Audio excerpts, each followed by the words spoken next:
Hello everyone, it's me JB from Unique Tutorials. Today in this video I will show you how to switch from one open program window to another using only a keyboard in Windows computer. So without further more delay, let's begin.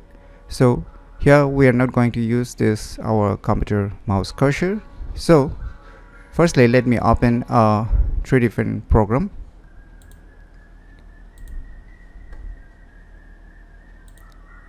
So here I have opened three different program, right? So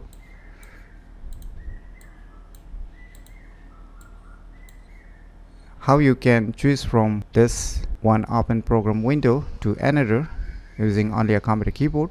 So for this, on your computer keyboard, what you need to do is just press Alt and Escape.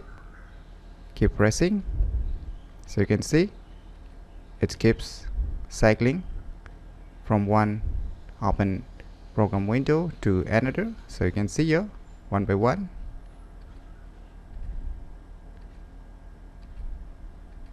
So by using this key combination known as Alt plus Escape, you can easily switch from one open program window to another using only a keyboard in Windows computer very easily. So if you never known about these cool tricks, then you should definitely give it a try. So if you find this video tutorial useful, please click on the thumbs like button, and if you're new to our channel, click on the subscribe button, and lastly, thanks for watching.